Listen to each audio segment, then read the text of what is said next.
Welcome back to another episode of the Success Times Happiness podcast. I'm your host, Richard Thompson. Today, I am joined by Sam Lucas, a world-class cellist whose life sits at the intersection of elite performance, discipline, and deep personal reflection. From growing up surrounded by classical music to competing and performing on international stages across Europe, Sam's journey is one of sacrifice, obsession, and the relentless pursuit of mastery. In this episode, we unpack what it truly costs to chase excellence, how high performance shapes identity, and why happiness isn't found at the finish line. Whether you're an athlete, an artist, a musician, or simply striving to be better than yesterday, this conversation is for you. All right, let's get into it. Sam Lucas, welcome to the show. Thanks for having me. I hope you enjoy the setup. This is new for us. We usually have a table in place, but we're going for a more casual feel. So hopefully you're the test guinea pig. Well, it looks great to me. It's very cozy. Now, for someone who doesn't know you, how would you describe yourself? Well, I like to think of myself as a very optimistic person, always trying to keep a positive head on my shoulders. I always like to be as giving as I can. I don't always expect anything in return. I just find that the classic age-old golden rule, do for others or by others what you like to have done for yourself and to you. So I think I like to always treat my friends more than I treat myself, to whether it's gifts, whether it's day trips, time as well, just deep conversation. I like to think of myself as a caring person for those around me and those who I care about. I was not expecting to go so deep, but we'll go that way to start off with. It's interesting because that adage is really good, right? To say you want to treat others the way you would like to be treated. But I think Peterson talks about it, how it's like that adage only works if you are someone that should genuinely care about yourself. Mm-hmm. So what's your relationship with you? It can be a bit cliche sometimes to think, well, if you don't love yourself, you can't love others. But of course, it does come, that is a fundamental part of being happy. You have to take care of yourself, not only mentally, but physically. It's difficult to have a glass that's overflowing. So if you're taking care of so many people the best you can, but you're always leaving yourself in the lurch, it's difficult. So is that a active thought for you to make sure you're looking after yourself? I think so. And it helps with the way I go about being with my peers and my colleagues. If I know that I'm in a good place, it makes me more generous on top of how I already am. So it does help to be thinking of yourself fundamentally first. Yeah. Yep. You are a professional musician, and I'm so looking forward to getting into that. But growing up as a kid in a deeply musical household, how did that shape you, both, I guess, in your physical environment, technically as a musician, but also, I guess, your mindset in that place? Well, of course, I think to a certain extent, we are all a product of our environment. So I grew up in a musical household, and that shaped the way I thought, that shaped the way I was thinking, that shaped my interests from a fundamental standpoint. It's not that I didn't have other choices, but I was deeply drawn from a very early age to classical music because that was surrounded in the household. What about classical music drew you at such a young age? Yes, because that was the first music that I was exposed to. So it's just one of those things. If had I been exposed to pop music consistently at a young age, higher chance that I would have been drawn to pop music. I think it's more like that. But I was very thankful to have been brought up with classical music. Also because classical music is the bedrock for all the music that we appreciate today, including rock, pop, K-pop, and all the different diverse types of music. Genres, yes. Classical music, Renaissance music, Baroque music, Rococo, Essence music. It's all the bedrock for music that exists today. So in a way, I'm very happy to have been brought up with that kind of music. So it helped and your me. Parents explaining to you as kids the fundamentals of classical music, or are you just taking that in by osmosis? Yes, my dad especially, because he has a musical background. He studied piano, his bachelor degree in Tasmania. So he has a pretty good knowledge of classical music and just fundamentals, how to practice, how to think about music and how to think about practicing. So he was always there with me side by side when I was practicing, especially the cello. And I started cello a bit later than I did the piano and saxophone, but he was always there to help me at the beginning. You started piano and sax. Why those instruments particularly? And then what drew you to cello? Yes, piano when I was around 4, and saxophone when I was about 9. Saxophone never went anywhere, although I did like doing it in the stage band in high school. Piano is often a very good choice for musicians, whether they continue playing piano later on or not, because it also gives you a visual aspect and appreciation for the pitches, the notes. So it's not just like the cello where you have to guess where the notes are and it's based on muscle memory. There are no frets like a guitar, and there are no keys like on a piano. So you get that combination of visualization of what the note looks like on the key and how it sounds. So that gives you a good foundation for your ear training as well. And I guess it's a easier path to read the music and that relationship with the keys, right? Absolutely, yeah. So the stave on which the notes like reside in the music, on the composition, and the piano, they go hand in hand with each other. So it is a huge help if you start with piano first. Yeah, okay. Lucas Parklands was established around that same time that you went into cello. Talk to me about Lucas Parklands generally and how that was the next level that you needed to be surrounding yourself in with these amazing musicians coming basically to your backyard. Yeah. Lucas Parklands was just created by my parents to support and promote local musicians. Initially, local musicians. It became more international after a while. I think coincidentally, it helped me as well. But of course, we reached out to prize-winning piano players and string players over the course of a few months and a year after it was established. It really went uphill from there because of its unique position. The concert hall is within a rainforest and it holds up to 200 seats. There are not many house concert halls that are quite like this. Not only visually, it's spectacular, but it's a sanctuary for musicians that can come and practice. Professional musicians that can come and practice in isolation from the busy world that they live, and they can get back on track with their routines. That it has been a safe haven for a lot of world-renowned pianists actually who have come in their off seasons from their performing and get back in shape on the piano before they go off and do their tours again. So that's generally what it's been about. It's been about promoting local musicians and international musicians. For me, yes, I did start playing the cello at around the same time when I was about 12. So it was just a very lucky coincidence that such high caliber musicians were week in and week out in my home. That meant I got to talk to them about what it was like having a life as a musician, especially at the highest caliber, not just playing music for fun, but they were really touring the world, and which is something that I wanted to do as well.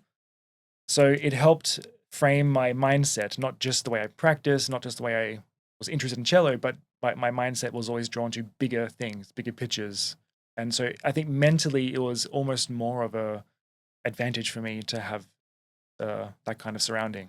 By having people who are well progressed, I guess, musically, but also in life than you at that point in time, and you're able to almost like lifting the veil of going, well, that's what's available, that's what's out there. How important is the physical space for a musician? You talked about being sort of reclused outside the busy world. Yeah. Is that common for classical musicians? It is, and you see it a lot in composers. Some of the best compositions written by composers were written when they were in isolation. Brahms is a good example, but there are other fantastic examples. He would often go into the woods or go into isolation in some of the nice local seas in near Switzerland or in Bavaria or in Austria, and he would seclude himself and write classical music and be influenced by the nature, by bird calls, which would become motifs in his writing, waterfalls, which would trickle down over the rocks, and that would become a motif in his composition. So for composers, that's very important as well, but for musicians, it's equally as important because we're always having such a high stress career. We're always on the road, living out of suitcases, especially if we're soloistically inclined. And if we're playing in orchestras as well, we are performing multiple operas and symphonic concerts all the time, and there's not a lot of time to yourself, and the demand is extremely high. So like having that time away from that to practice is completely necessary, and also for your inspiration and resetting your love of the craft again. Not that you lose it, but you do get very weighed down by the stress levels. So it's important for your well-being as a musician. From when you picked up the cello, as you progressed through high school, you would have you were successful in local, state, and national competitions. At what point did it occur to you after speaking to these people that have come, international musicians that have come through Lucas Parklands? When did you think this could actually be a career for me? Mhm. Was there a pivotal moment, or is it just layering that evidence and seeing your progression? There were two pivotal moments that I can remember. The first one was about a week after I started private lessons. All right. So my grandmother knew that I started playing the cello because my father informed her about it, and she was also a classically trained pianist and music teacher. So she had great appreciation that her grandson got to continue the craft. So she sent me a CD, cello CD, which to this day is still my favorite cello CD, of a German cellist who was one of the greatest cellists who have ever lived, Daniel Müller-Schott. And that CD was a recording of the Elgar Cello Concerto and the Walton Cello Concerto. And I listened to that CD a week, 2 weeks after I started playing the cello. And I said to myself, if the cello can play that well, if it can sound that good, then that's what I want to do for my life. I want to create a sound like that. If I can dedicate my life and my cello playing to being at that level, fortunately I haven't gone to that level yet, but I'm always trying. So that was the first moment that I didn't realize that cello could be played that well. And so I wanted to pursue cello playing in practice so that I could sound just like that. And the next moment was a few years later when I entered a national competition, which was for under 18s, and it's the biggest of its kind in Australia, that age group. I got accepted into the final round after a few rounds. That meant I got to play in one of the big halls in Queensland and with the orchestra there, concerto. And I didn't win that competition that time, but I do remember the feeling of being on stage playing the Dvorak Cello Concerto with an orchestra the first time. I knew that, yes, okay, all of this dedication and hard work is finally resulting in something that's tangible and it's consistent, and I really enjoyed it. There was not a single moment on stage playing such a ferociously difficult concerto for the first time. The concerto also lasts 45 minutes, so it's a big piece. And I got through it really well, and I didn't expect it, because usually 15-year-olds don't go through pieces like that. Oh, you were 15 at the time? Yeah, something like that. You didn't give that context. Yeah, so it's an under 18 competition and you're 15. Yeah, so and when did you pick it up? That piece? No, when did you start? 12. I started 12, yeah. So you've been doing it for 3 years. Yes, yeah. So like I noticed that, okay, there is rapid improvement and there are results to come with it. So I think that particular competition was the second kind of light bulb moment for me. Yeah, right. That it could actually go somewhere big. Yeah. And then you finish school, and then you make the decision straight out of school to head to New Zealand. Talk to me about that decision and the fears and doubts around that. Yes, I was a little bit torn between two decisions at the end of my high school. I had auditioned for the Academy of National Music, whatever it's called, in Melbourne. It's called ANAM. I believe at the time I was the youngest to be accepted into that program, because they usually take people who have completed their bachelor course already. So people who are 3-4 years older than I was, and I was still 16 or 17 at that point. It was a real honor to be accepted into that course. It was actually a bachelor course by that point. At the same time, I heard about this performance diploma course in New Zealand, which had attracted very good international students. Despite it being in the middle of nowhere in the world, New Zealand is very far away from everywhere. The course was extremely nurturing for ambitious musicians. So I also made a trip to do an audition down there, and had a few lessons with the teacher, James Tennant, fantastic cello teacher. And I really enjoyed his approach to cello playing and approach to cello practice. And the course offered more for what I was interested in, which was just soloistic performance. And in ANAM, it's a fantastic school, but at the time at least, it didn't seem to offer exactly what I was looking for where I was at. And I was so ambitious at the time. I just wanted to be like an elite athlete. I just wanted to sprint.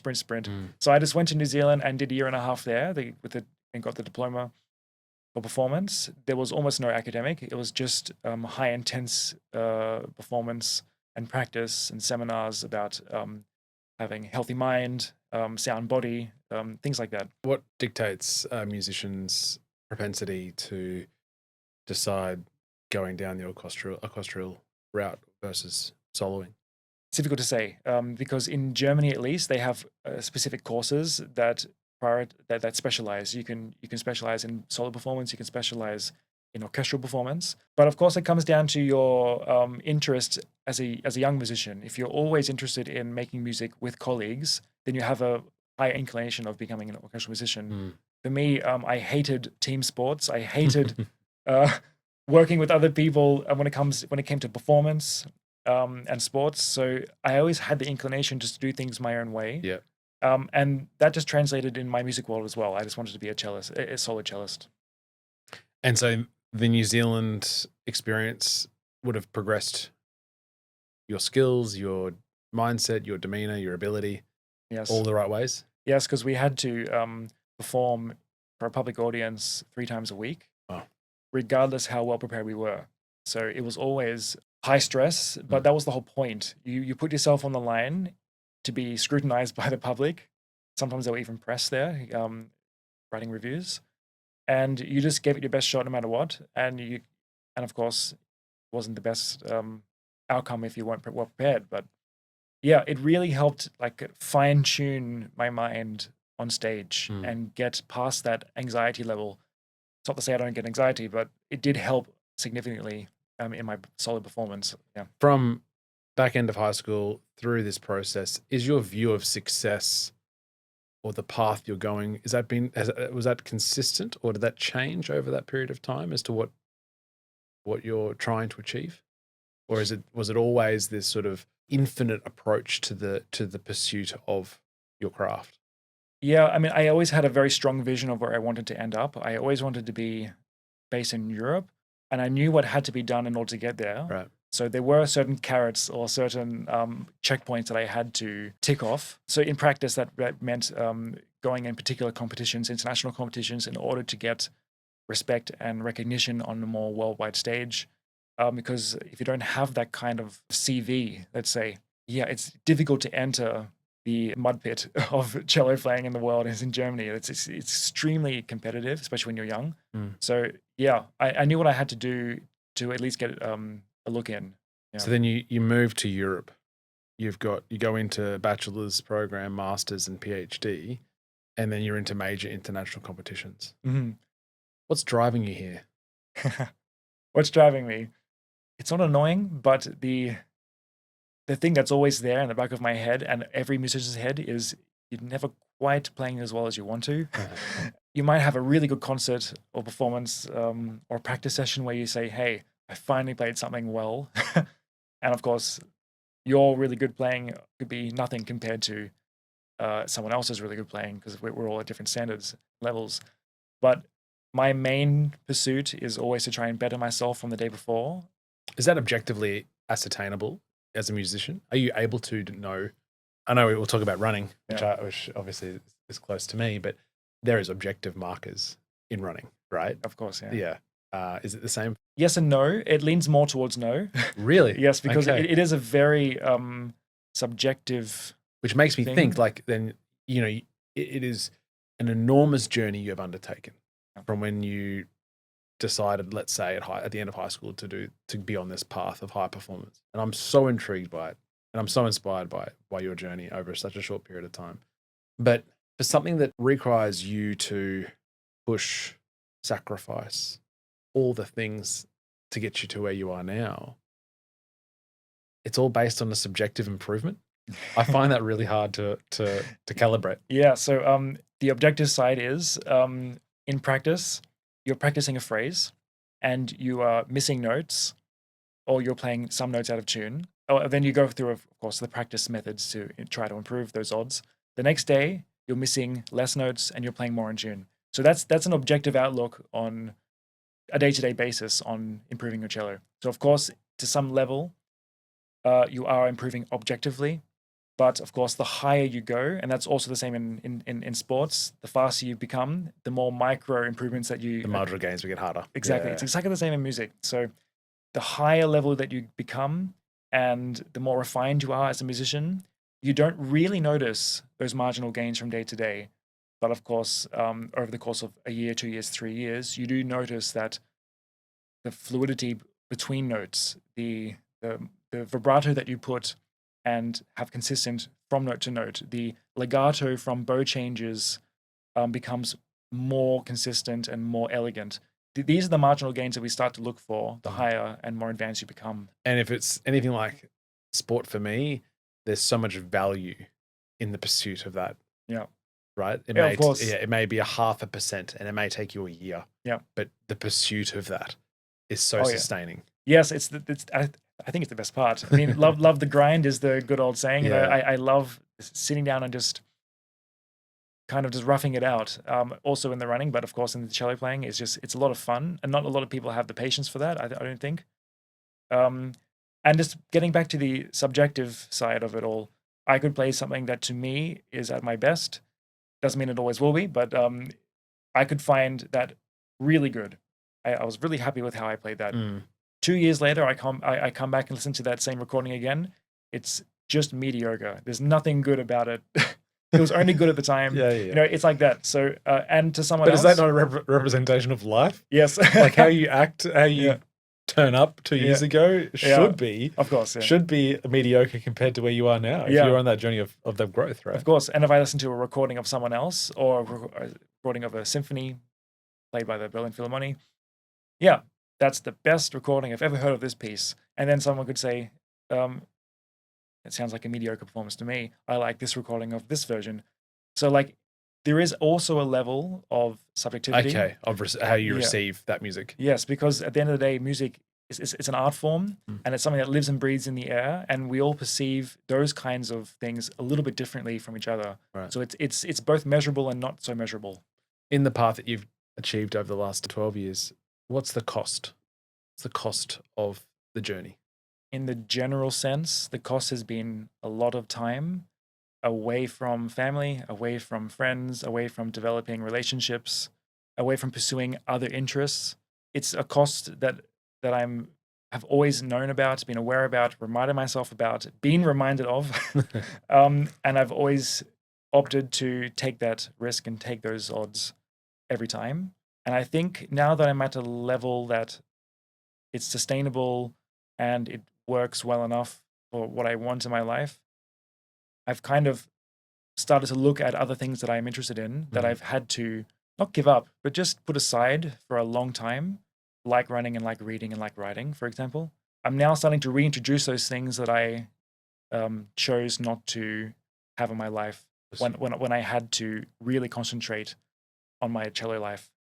6, 7, 8 hours a day in a practice room, in a room the size of this or even smaller than this room, when all my friends are out partying or going on European trips or whatever it is. The costs have been a little bit great, as in their magnitude, but I can't say for sure if I would play the way I do and achieve what I've achieved if I decided to go the easy route and not taking those odds and those risks and not sacrifice those things. It's really hard to say if I would play the way I do play if I didn't make the sacrifices. I find it interesting that to hear you play or to see someone in their peak of their craft, whatever that is, people admire that and see it for what it is, but would not be the people that put their hand up to endure the sacrifice to allow that to occur. Yes, so they see the thing, they see the person on the stage or in the race and go, wow, it'd be amazing to play. Wouldn't it be great I wish I could play like that, but not fully understand. Well, we all see the 10% of the iceberg that's right above the water. Yeah. But I do like the idea that, and I don't know whether you subscribe to it as well, but the idea of to be excellent at something, there's a lot of sacrifice, but it's seasonality as well. So there'll be a period of time, like you said, where everything had to go. Yeah. And you had to focus and do the 6 hours and do your 10,000 hours, as Gladwell talks about. But and then at some point that's not forever, but at some point you have the ability to bring in other things, which may even complement your journey towards that perfection. But yeah, I think for musicians, the seasonal kind of approach in relation to sacrifice is about a decade long. So it's not so much like in sports where you do have an on season and you do have a base building season or off season.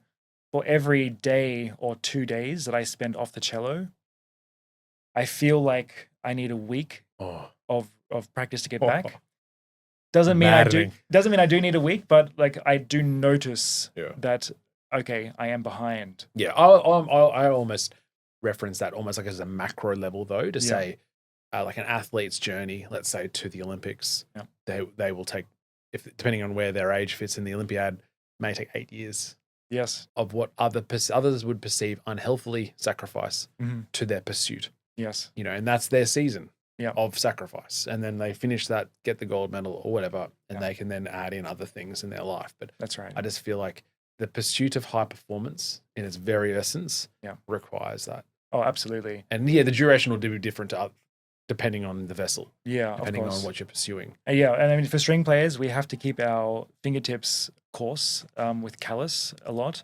Otherwise, our sensitivity is the ratio of sensitivity and non-sensitivity on the strings is just too different. So we can't get around the string very well. Talk to me about that. Yeah, I mean, of course, the more you rub your fingers up and down the strings, the harder they become until a point where you don't feel anything, basically. And is that a good thing? It's a good thing, especially for durability and sustainability over pieces. Of course, Right.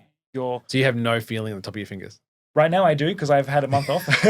We'll talk about that. Yeah, But normally- normally you don't feel a thing. I mean, you Wow. feel the sensation that you're pressing something, but you don't feel in the sense that I'm touching something. You don't Yeah. feel the string on your finger. Otherwise, you wouldn't be able to play more than 2 minutes at a time. You'd just be in Your fingers pain. would be hurt. It's just really in pain. Wow. Yeah. Okay, that's a whole level of high performance there. So you have a solo career, it's going well, and you make the decision to go into being a principal cello player for orchestras, which ends up being a position in a major German orchestra. Yeah. That's where we find you now. That's where I am at the moment. Yes. Yeah. And Yeah. talk to me about what made you decide to go down that path to come back into team sport, Yeah. and how that experience has been. I'd say the biggest reason for me was the pursuit of personal life. So I would like to develop my personal life, which I've sacrificed now for a very long time. And with those responsibilities come financial burdens. So I would like to be in a position where I don't have to rely on the next phone call for a concert every single time As a soloist. because Yeah, that's sure. really what we Your own business, basically. Yeah, that's right. I mean, of Yeah. course, I have management. I have a management team that takes care of me. I'm very thankful to have, but at the same time, there's no guarantee of livelihood anyway, even with management teams. So my biggest reason was to try and find a little bit of consistency from a financial point Mhm.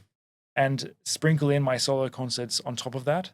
And at the same time, I really missed the collaboration with other artists because I realized over the course of the last 2 or 3 years, when I was invited to play in some great orchestras as a guest, how much I missed that Mm. because I'm only ever on stage by myself or in front of the orchestra instead of in the orchestra, and the pressures of that are extremely high, and it's not great if you don't do a good job, and you're more or less always subject to your last performance. So if you had a bad day, well, that's how good he is, and and instead of that's not always the case. Sometimes you just have a bad day. So I did miss collaborating with my friends and colleagues and sharing time on stage with other people because I never had that as a musician. So now I'm kind of in a position now where I want to explore what that's like, and I also have the advantage of that kind of life where it brings more consistent income, and that will help develop my personal life and support my personal life more, which has also been a bit of an issue for me in the solo career, as it is for many solo artists. Hey team, just popping in to say thanks for listening. If you're enjoying the episode, please take a second to like or follow the show and share it with a friend.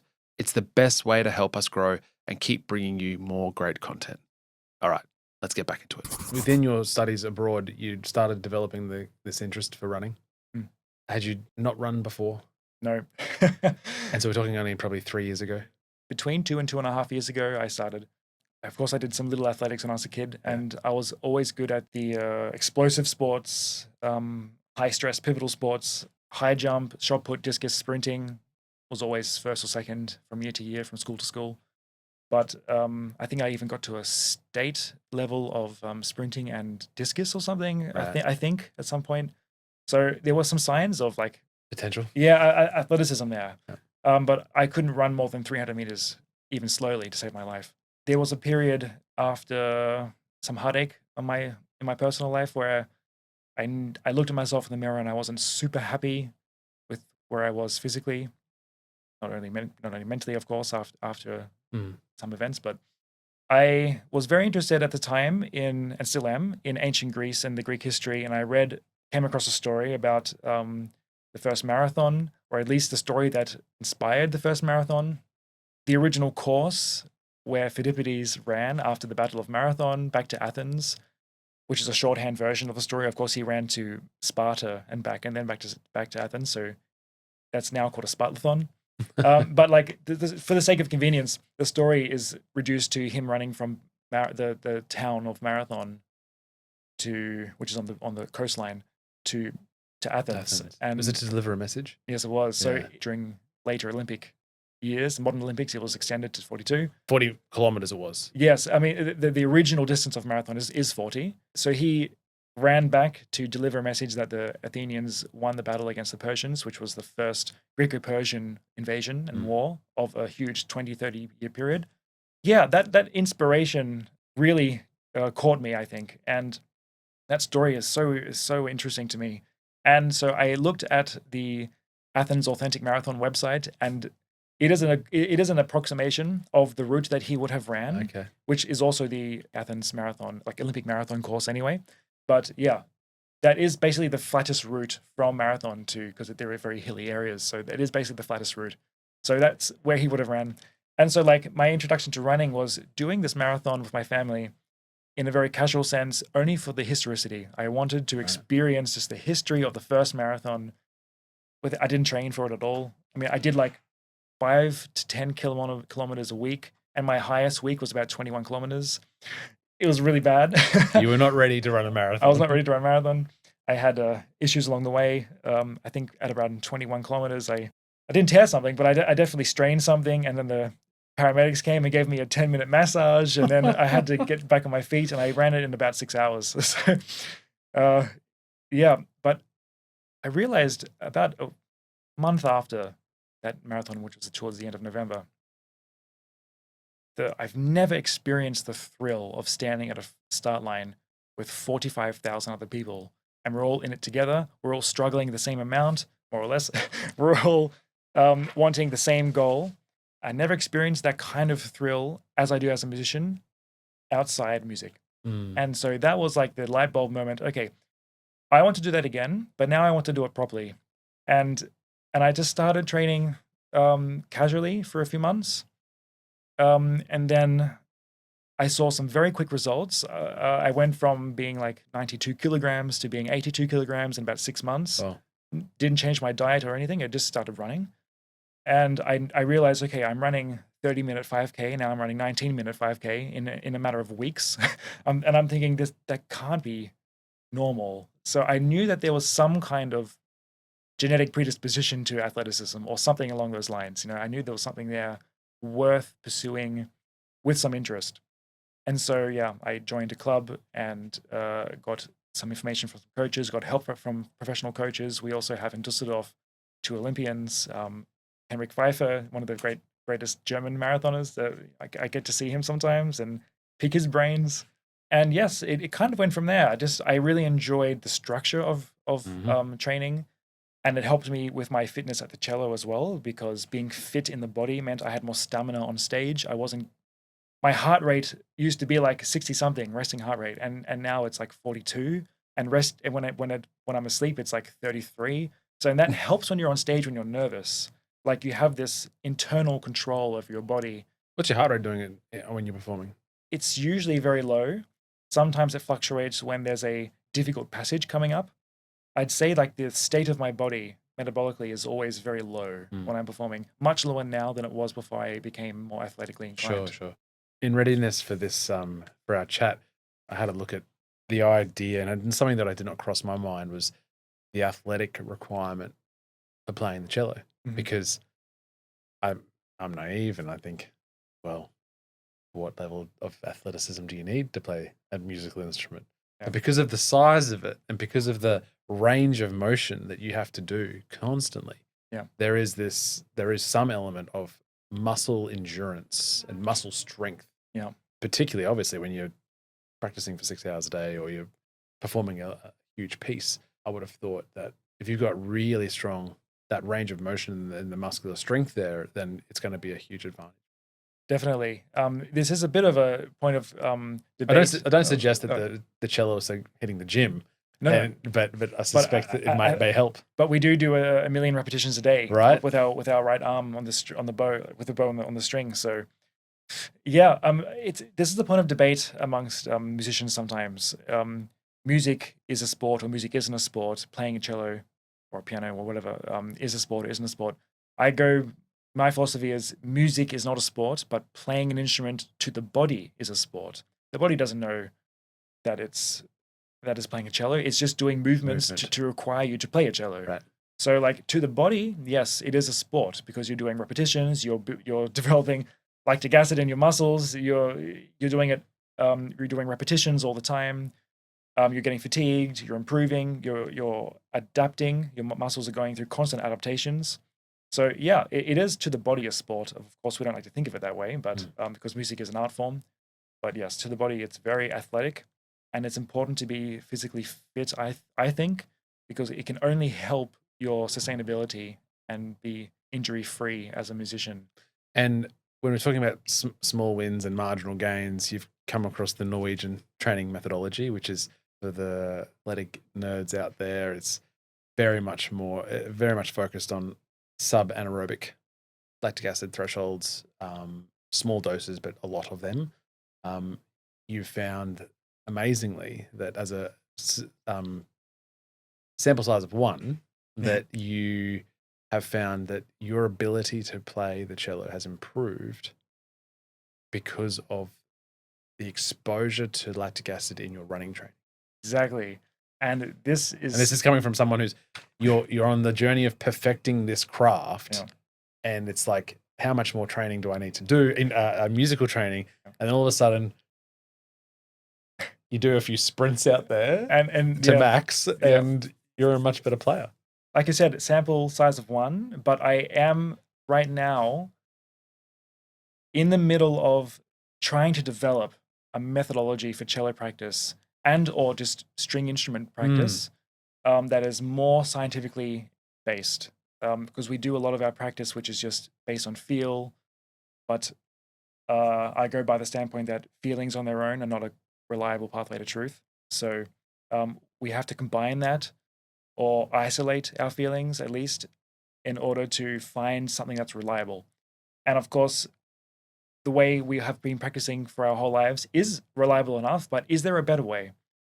I wonder. And I'm really interested in developing some kind of written analysis, written research of a version of the Norwegian threshold training method to string playing. Because when we do a million repetitions a day, especially the fast repetitions, there is a stroke called sautier in French. It means to hop or to bounce. Sautier, which is a wrist movement, and it's very quick. It's usually probably the second quickest bow stroke we have. The fastest will be tremolo. But sautier is a stroke that is just riding that red line between, okay, I'm building a lot of lactic acid and I can't sustain it for more than 2 or 3 minutes. But if I go ever so slightly, I can sustain it for 6 or 7 minutes. But you don't probably get the outcome. Yeah, that's right. So I'm thinking, like, there must be a way that the way I do in training, which is lactate meter testing. Is I prick my skin, I look at the lactate measurement, and I'm millimoles, looking minimal. I'm looking for between 2.5 and 4.0 or 4.5 an lactate threshold 2 range. That means I know from a biological and chemical point, I am in the correct zone for what I want to push my lactate threshold endurance. So, and similar millimoles are being created in the blood lactate, when we're doing particular techniques on the cello. And I wonder, is there much benefit to practicing and getting to a point where, oh, I'm tired, I have to take 5 minutes off now. And that comes every few minutes, because sometimes it can be quite vexing on the muscles. I wonder if there's a method where we could always be sub maximal or sub threshold in our movements as a cellist. That means we can sustain for longer, and we are not always overreaching, and we're not getting sore as often, and we can test our blood to make sure that we are always in the right that range. in that range. I it's a bit far fetched, but I think there's something there that we can explore that can be the next step in practice methodology or practice methods for string playing. I think there's something there. I love that. Talk to me as well. We haven't touched on this. The story behind your cello. How long have you had that for? And what's the history of that? How old is it, and where has it come from? Yes, I've been very lucky to play on 2 spectacular cellos in the last while. One cello I have now officially given back to the Musikhochschule where I've been studying, because I now have another cello. That cello that I gave back, that I did play for about 3 years, is a Niccolo Galliano 1725. Yes, that cello was. I mean, it has a lot of history. It depends on how far we go back, but if we go back to the time of when it was made, yeah, it was made for the royal family of Naples at the time. So during the unification of Italy under Emmanuel II, this cello was gifted to him. So it became a royal cello for a second time. And that's a long time ago, 18th century. So like, it already had a lot of rich history in the cello. But if we fast forward to the Second World War, the time of the Second World War, the history of the cello went a bit darker.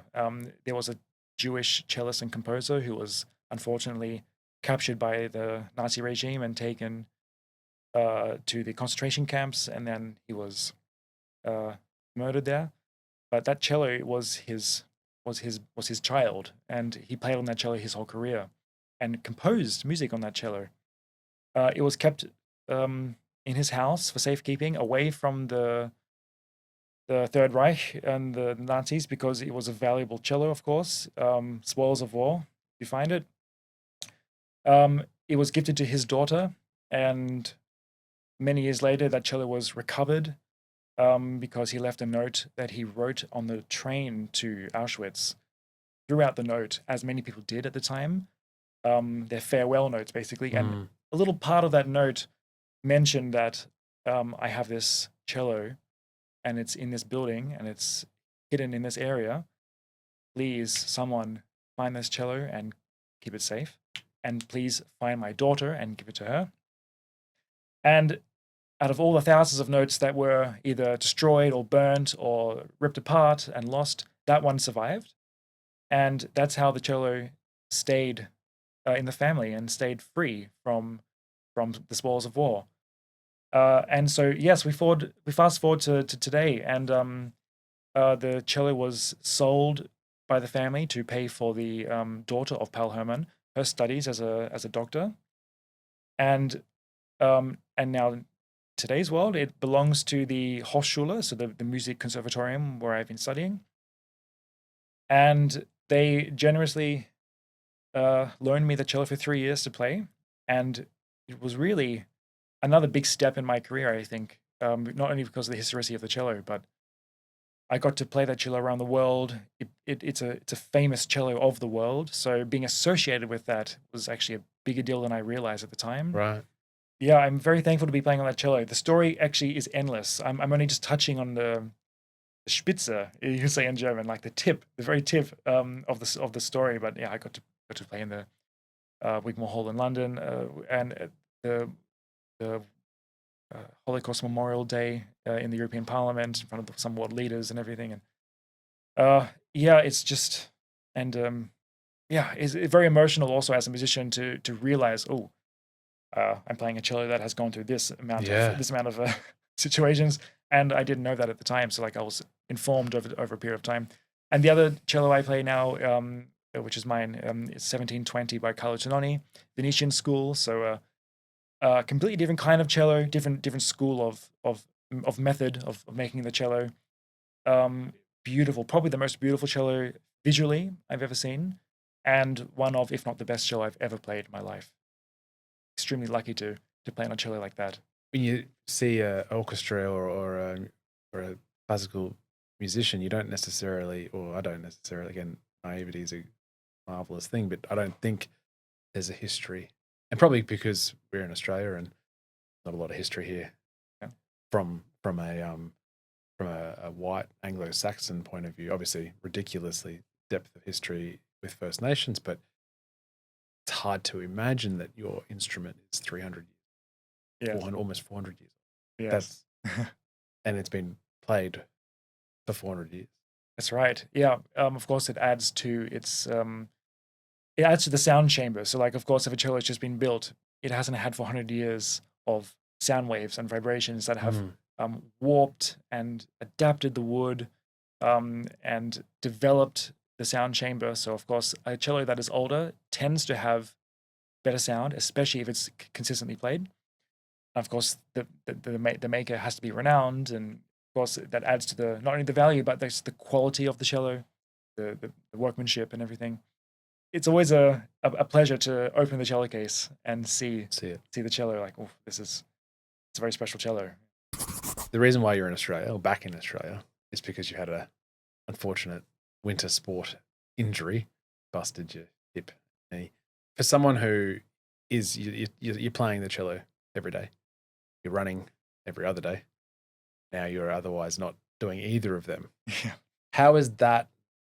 And that's sort of like a challenge that you're not seeing come, right? The unknown. How are you dealing with that? How did you, I know it's a short history, but how have you dealt with that? Of course, it's frustrating because I would like to sit comfortably at a chair and play. I'm sorry that I'm sitting here. That's okay. I think today is one of those days where I can actually have a 90-degree angle of my leg, so it's more comfortable now than it was yesterday. But yeah, it's more frustrating that I can't do either one. I want to run and I want to practice my cello. I think from today I can finally start practicing for a longer period of time. And of course, from a physical aspect, a bit weird burning 25,000 calories a week to putting on 25,000 calories. So it's a bit interesting, You're back at 96. Yeah, kilograms. exactly. But yeah, it's more frustrating. But what's most important in this period is being able to recuperate with my family, being back in Australia where it's nice and warm. Germany's very cold right now. And I would have been recuperating in isolation by myself. Yeah. I have to thank my parents so much just for bringing me back and assisting me with the recovery. Because I think the biggest reason why I'm recovering actually as fast as I am is because of their help and being back in Australia and without the stresses of living by myself. And I'm getting very good care from peers and family friends who are doctors. So, and even family members who are doctors. So yeah, it's helped a lot mentally, and of course physically I'm improving very, very fast. So it's the most ideal situation that I can be in for both my running and for my cello playing. And where to now, Sam? So obviously once you're back in full health, you've got an amazing, turning 30 shortly. What does the next 10 years look like for you? Well, we spoke before about what I've sacrificed in order to be the cellist that I've wanted to be for all these years.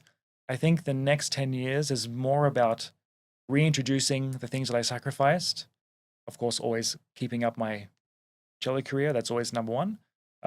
But just reintroducing the things that I've always wanted to do, but knew that I had to put them aside.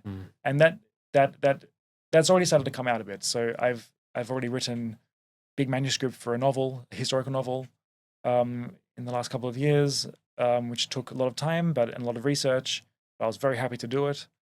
And I want to continue doing that. I want to start investing my time in looking at some more scientific methods of cello practice methods and cello practicing. I want to start maybe invest in some kind of nice apartment in Europe. It's possible. I want to look at traveling more and experiencing more of what Europe has to offer.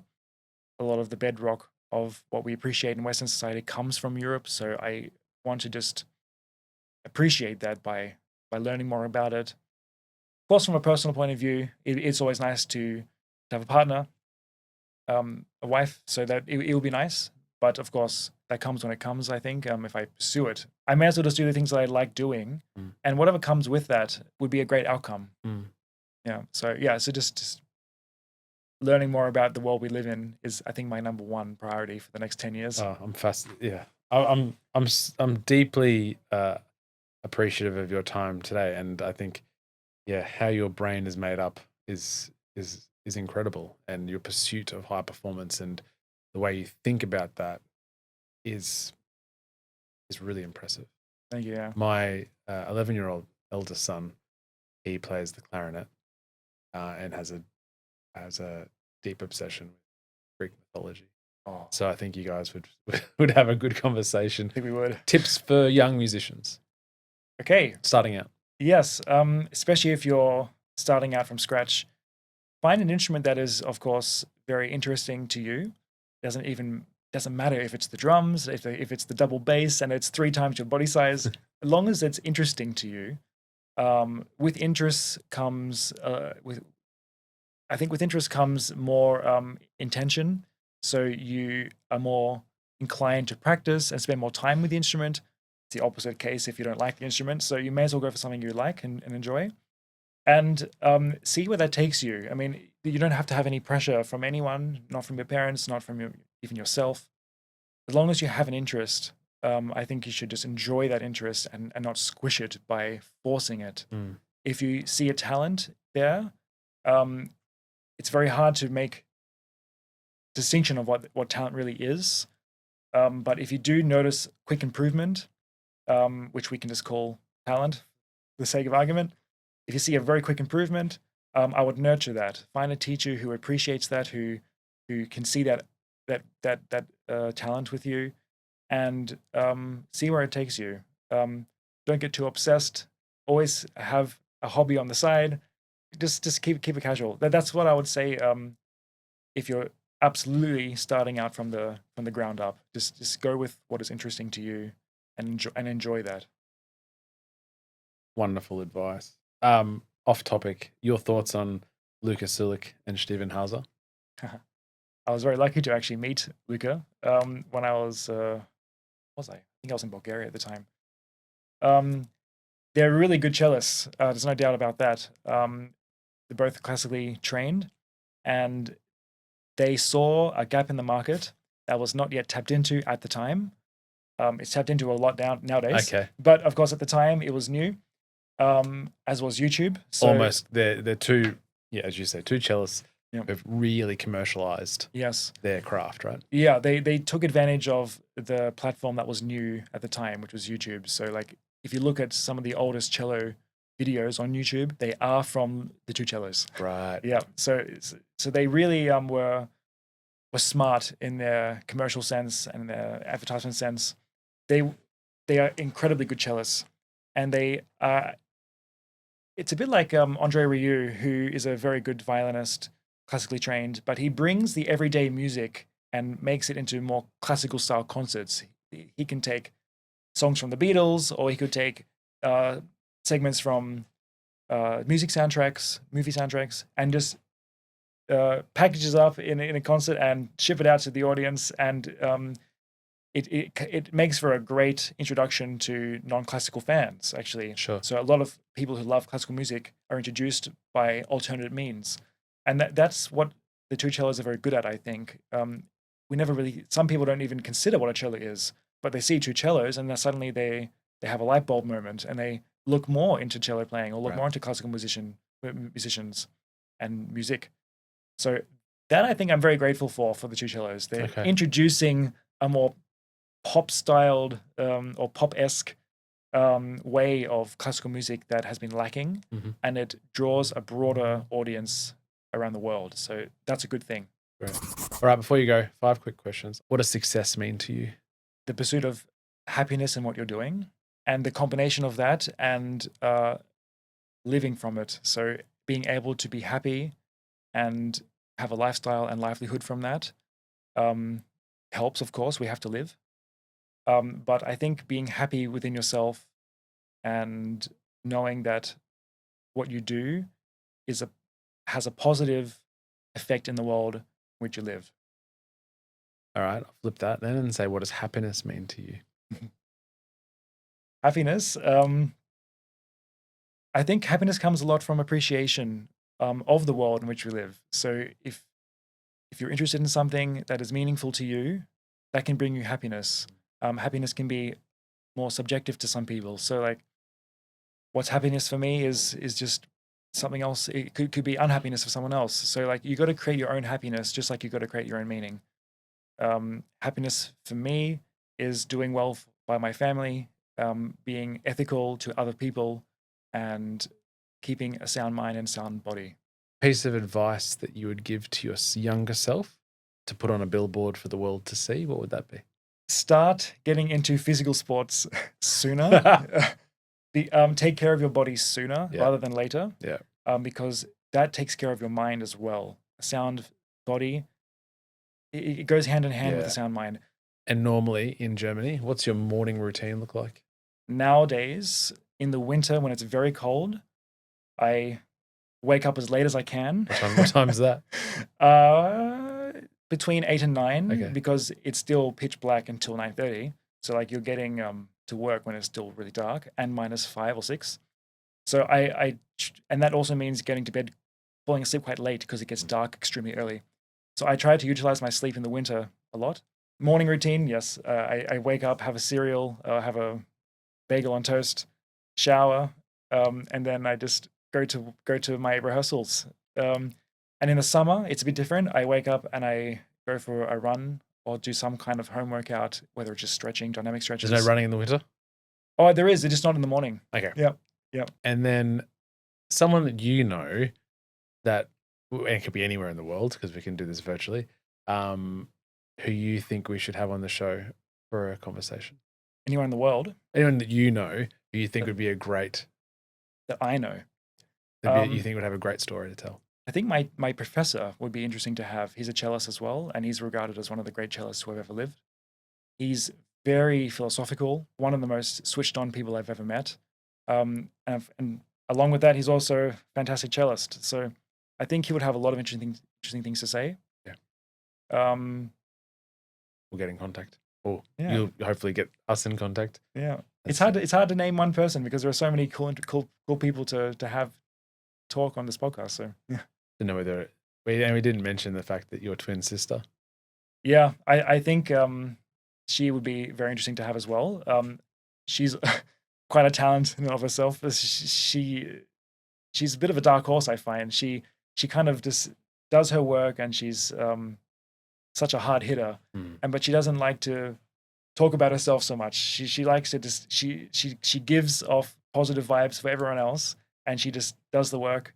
But she was also very talented in music as well, and she could have been a musician if she wanted to, actually. So I think we're very lucky at work that she's she chose law. Yeah, and she's an exceptional lawyer. Yeah, and leader. Yes, no, for sure. My professor and Meg would be great to have on the show, and I'm very lucky to have her as a sister because she's so supportive and she understands the requirements of a musician's life. Not everyone does understand that. So she's also personally one of the greatest people I've known. So she's just got a great personality and attitude. Yeah. So good. Sam, thank you so much for the time, mate. This has been I've so thoroughly enjoyed it. All the best for the recovery. Thank you. And next year and beyond. Thanks so much. Thanks for having me. I've really enjoyed talking to you. That was another episode of the Success Times Happiness podcast. Next time you're pushing through a tough training session, turn to the person next to you and tell them all about the show. It really means a lot. A huge thank you to Sam Lucas for sharing his journey with such honesty and depth, and for giving us a rare insight into the mindset of an elite musician. If today's conversation inspired you, please subscribe, leave a comment, or share it with someone who needs to hear it. Until next time, peace.